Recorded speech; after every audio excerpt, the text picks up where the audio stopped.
Hi, welcome to Dinner at Your House. I'm Sunana Batra and I'm here in Sacramento today with our hosts Larry Fox and Rick Castro, and this is Jeff. We are going to be cooking at their house today, and this is a show that I conceived where we're going to cook using local ingredients, and we're also going to feature something about their house. In this house, we happen to be very fortunate. Larry is an artist, so we're going to be featuring a lot of art that Larry's done, as well as art that Rick and Larry have acquired together. And we're going to be cooking a beautiful 4-course meal, and we are also going to be looking at this house because we're in Sacramento, and it's a historical Victorian house which has riches of treasures that we can explore. We're going to be making a lamb curry with a vegetable biryani and a side of pakoras with a fresh mint chutney accompaniment today. These are the ingredients that we're going to be using for our lamb curry. We have freshly cut leg of lamb, which I like to use leg of lamb because it's meaty and low in fat. And we're going to be using fresh onions, fresh ginger, and fresh garlic, as well as fire-roasted tomatoes, fresh tomatoes, and ginger, and a little bit of curry paste. Along with that, we're going to be making vegetable pakoras with fresh cauliflower, spinach, onions, and potatoes. These pakoras are a little bit more unusual than you'll find in most restaurants. Most restaurants, they just use onions. I like to put in cauliflower and spinach so you could squeeze in some more vegetables. And they're fried so nobody notices, but you do get your more vegetables then. Also, the pakoras are cooked in chickpea batter or garbanzo bean batter, which makes it a beautiful, rich yellow color, and it gives it a yummy, nutty flavor. In all of our dishes today, we're going to be using a variety of Indian spices that you can find anywhere.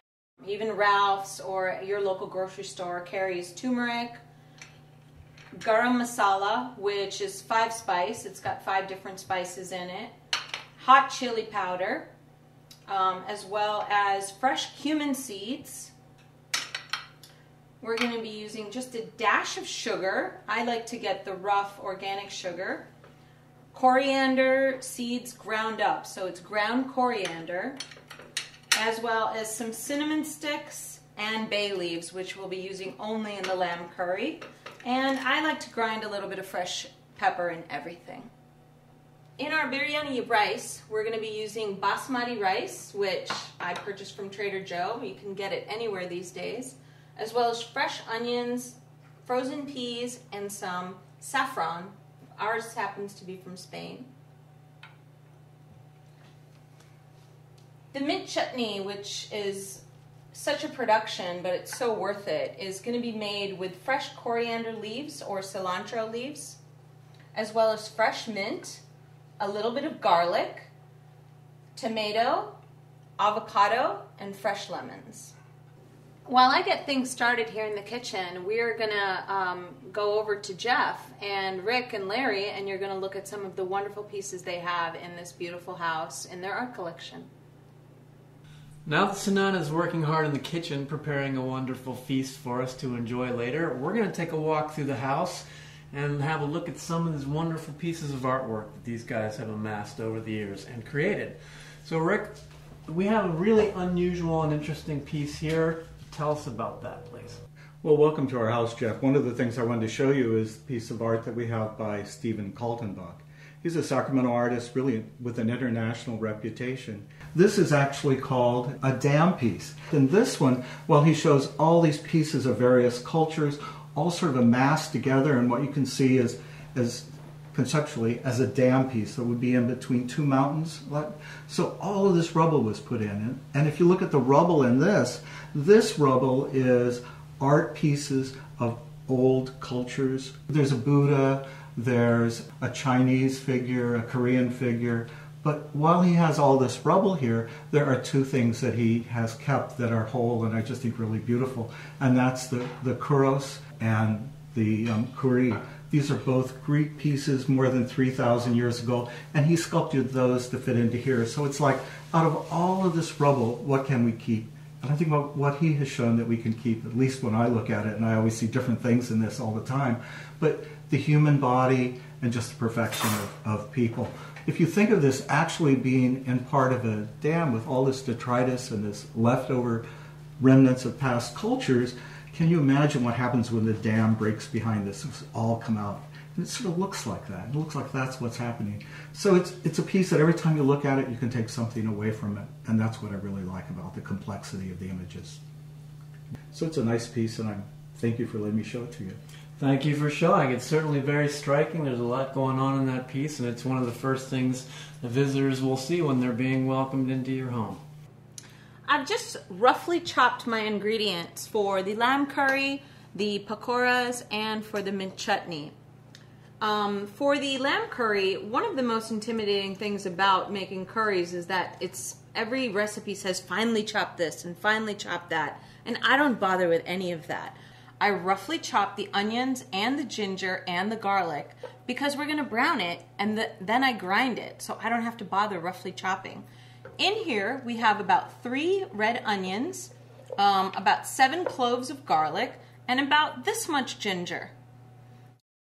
And we're going to saute this along with the cinnamon sticks and the bay leaves, which are going to give the lamb a really nice fragrance and a hint of flavor. The second thing is that I've cut lamb in finely bite-sized pieces, and my favorite tool in all of the kitchen is a pair of non-stick scissors.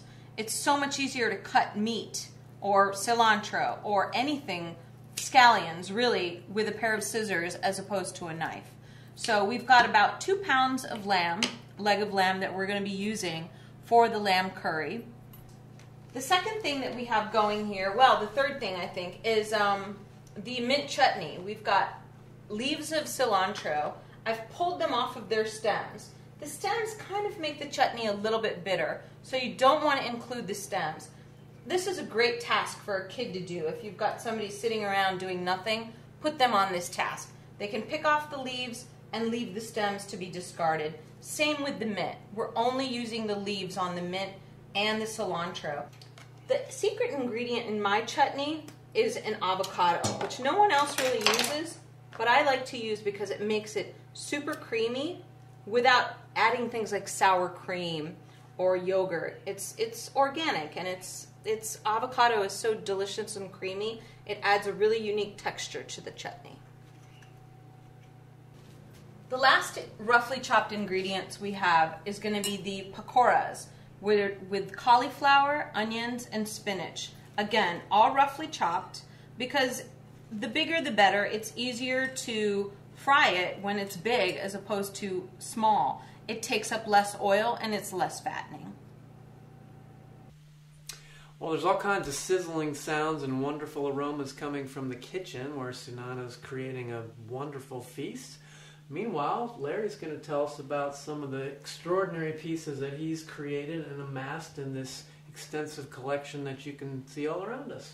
Larry, I really like the Lifesavers piece with the beautiful woman reclining on it. It's hard not to like anything about that. What can you tell us about that one? Well, this piece is by Mel Ramos. He's a very famous pop artist from the 60s. He is one of the teachers in Sacramento. He was taught at one of the school districts, and he's has an international reputation now. I also have a collection of altar boxes from Burma. So I've got several of those with different sculptures I got in Thailand and China. You've traveled in that region and acquired those pieces directly there? Well, I used to live in Iran, and I traveled several times to China and India and bought pieces in Thailand. We have lots of things, but all of them come from places that we've traveled to or had interest in. This beaked mask here is interesting. What can you tell us about that? Well, that is one of the... there's like a lot of different kinds of masks that were made in Venice, and they did a lot of grotesque masks for the Mardi Gras that they had. Venice, Italy. Venice, Italy, yes. Larry, this is an interesting piece. It reminds me a bit of Andy Warhol. It's got that pop art flavor, but I'm sure there's more to it than that. What would you like to say about that one? Well, this is a piece that I did as a copy of Richard Hamilton. It was a collage that he did about in 1965 where he did a room that was supposed to be kind of epitome of the pop art ethos of consumerism and everything like that. So there's a picture of a Tootsie Roll Pop in this man's hand, and that was what established the term pop for pop art. And Perfect. over here, I started doing ceramic bust, and this is one of the ones I did. It's based on a 15th century bust I saw of a woman at the LA County Museum, and this is a bust I did of Walt Whitman. Walt Whitman. Mm-hmm. So Excellent. I like doing ceramic pieces, but I really was trained as a two-dimensional artist. So I've gotten into three-dimensional art the older I've gotten. So as an artist, what's your own favorite medium? I have no favorite medium anymore. I like doing digital pieces. I like doing paintings by hand, and I like doing sculpture. So whatever I come up with, I try to do something creative. Who is the artist that inspired you to originally become an artist? I wouldn't say there was one person particularly, but I had a lot of influences by different people. I think I was interested in a lot of different pop art artists at the time, but I also had some really interesting teachers when I went to the Art Institute in San Francisco. Excellent. Well, let's head back to the kitchen and see what's going on with Sunana's magic. Mm-hmm. Our masala is browned nicely, as you could see. You want it to be a deep, rich brown like this, so that when it goes into the Cuisinart, it comes out a nice light brown. While I was sauteing it, I frequently added water in order to gather the browning from the bottom of the pan. As you can see, it's this rich brown color now. We're going to take out the cinnamon sticks and the bay leaves and add them to the raw lamb so that we could throw them in after we grind the masala and place it back into the frying pan so we can cook it with the fresh tomatoes and the fire roasted tomatoes and all of the Indian spices that are going to really turn it into the lamb curry that we want. The other thing that we've started while you guys have been gone exploring the house is the rice. I finally chopped onions and cumin seeds and sauteed them in just a bit of olive oil for our basmati rice. I'm also going to add peas, but I like to add them at the last minute so they have the most freshest flavor when you finally eat the rice. The brownness of the onions give the rice a beautiful, rich, roasted flavor, which I can't duplicate in any other way. I love it. It's wonderful. The other thing that we've started is the chutney.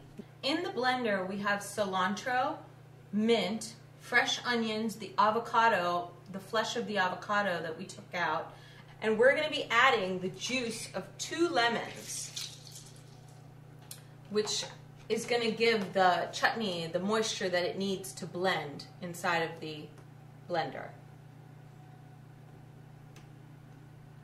Okay, so I've got my batter for the pakoras here. I've used 2.5 cups of graham flour, some sea salt, about a teaspoon of garam masala, and chili powder, along with my cut up cauliflowers, onions, potatoes, and onions.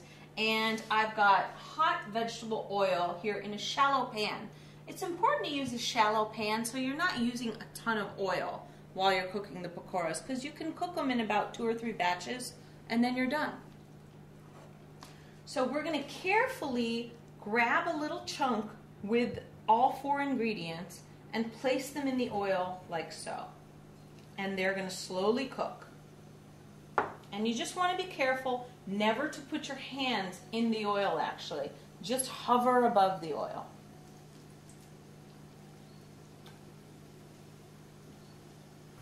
Our pakoras are frying beautifully. You want to make sure that they get a nice golden brown, because if you take them out too soon, the batter will be uncooked, it'll be gritty, and the cauliflowers will be hard and raw. They won't be beautifully al dente. They won't be cooked properly. So you have to be patient with pakoras. That's kind of the art of why they're so yummy and beautiful, is that they take time to make, And you have to get them to the perfect color before you take them out of the oil. Our pakoras are perfectly golden brown now, as you can see. This is the color that we're looking for. You can go a little bit darker, but you definitely don't want to go a little bit lighter. And I'm placing them on a paper towel so that the paper towel can soak up the excess oil. That's what's going to make them crispy. If you don't soak up the oil, they end up being a little bit soggy, like soggy French fries. But if you soak up the oil, they're nice and crispy. Well, it won't be long now before we're enjoying the benefits of all Sunana's hard work in the kitchen. It sure is smelling good in here. But before we get to that, we're going to take just a look at a couple more pieces of art here. Even I, as an art amateur novice, recognize this as the inimitable Frida Kahlo. And what would you like to say about her, Larry?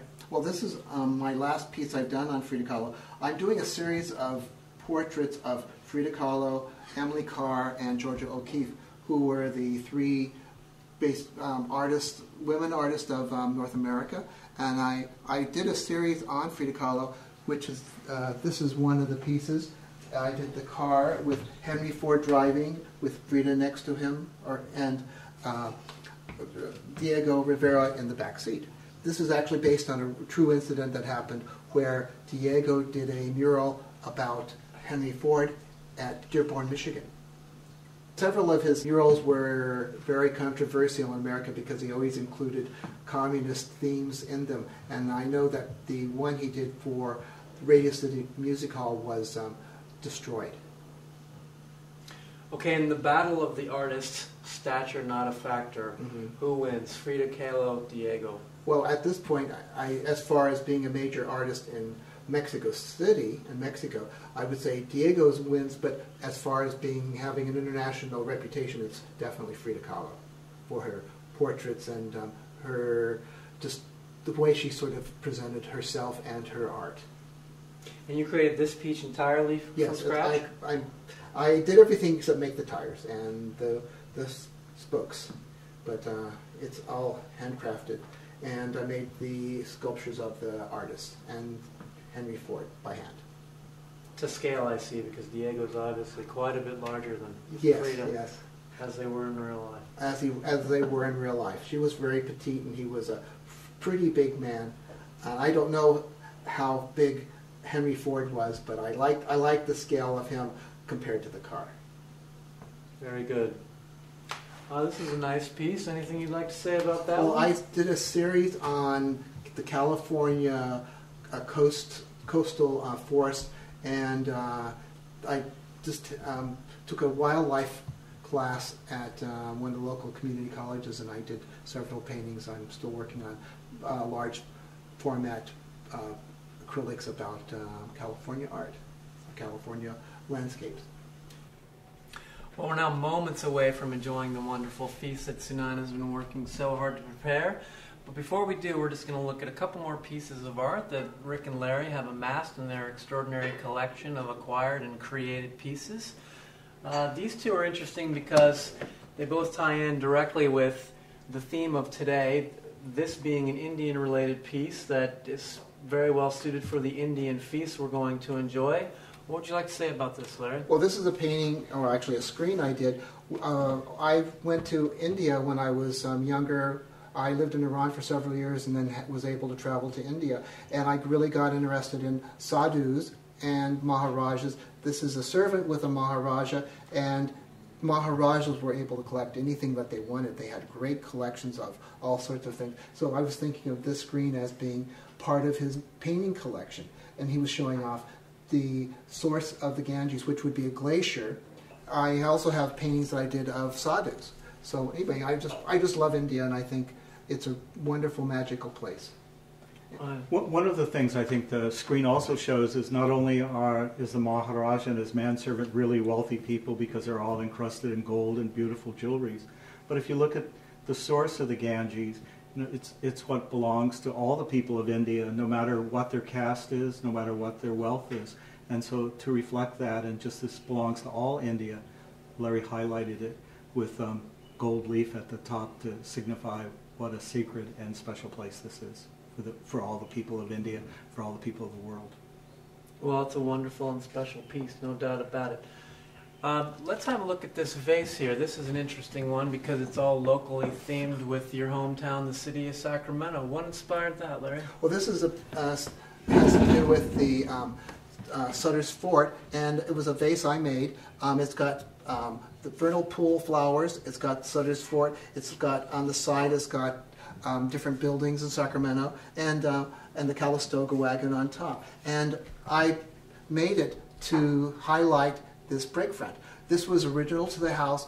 When we bought the house, it had been burned in a fire, and this was the only piece that was major of the architecture of the building that remained. Everything else was pretty much into shambles. And the back of this break front was burned almost to a crisp, and we were able to basically save it and reestablish it as the centerpiece of this room. And it also has that sort of Indian feel to it also. Absolutely. If you look at it, it's very, very Indian, very Asian. It's sort of fun. It definitely is. Now, before it was damaged in the fire, was it this same Indian motif? It's exactly the same. It's one of the pieces in the house, because it was open and not solid, that didn't burn. So it's open. It was in this position. It had fallen apart. Some of the top had burned off. And as Larry said, all the back and the back and the side here, this side was where the fire was. It burned the whole thing out. So this is a real unique piece from the house. Yeah, it seems that it would have been unusual for the time period when this home was built, which was approximately how long ago? 1895.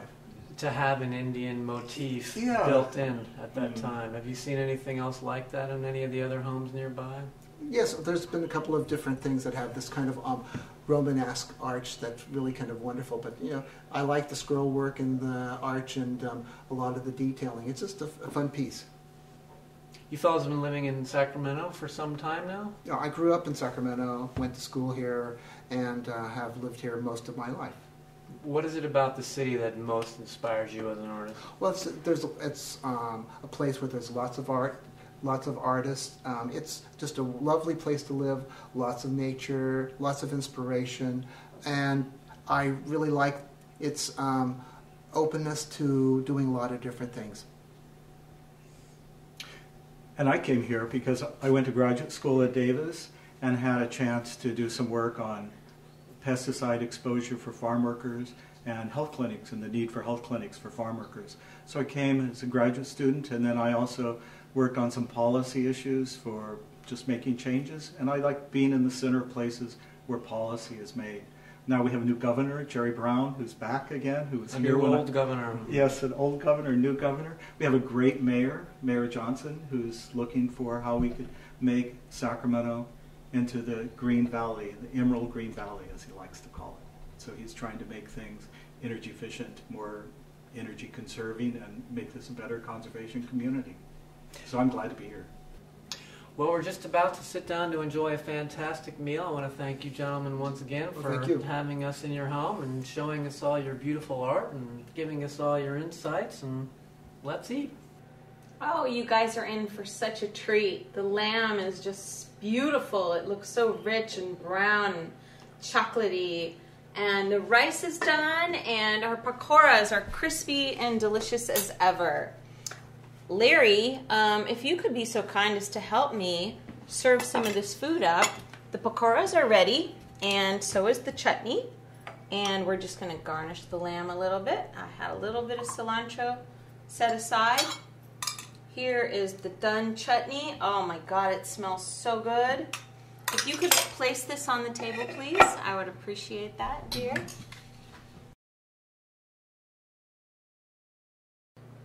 Rick, our rice is done. Would you be a dear and place this on the table? The basmati rice turned out perfectly. It's so fluffy and colorful, and the saffron has made it have these beautiful flecks of yellow. Nice.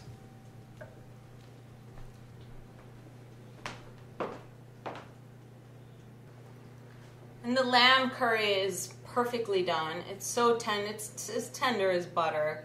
And it has definitely cooked for a good hour and a half. That's why you get this beautiful brown color. But it's worth it. Jeff, can you do me a favor and place this on the table, please, dear? Careful now. Mmm.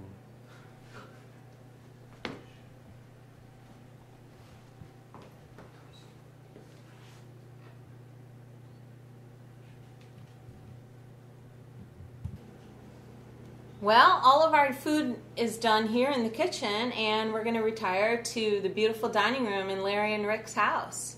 Please join us there for our meal. Thank you for joining us for dinner at your house. We've had such a great afternoon here. I really want to thank Larry Fox and Rick Castro for allowing me into your house. You have the most beautiful kitchen. It's so easy to use. We were able to come up with these great 4 dishes in no time at all. And your art is breathtaking and your collection is gorgeous. Thank you, Jeff, and thank you for joining us. And cheers!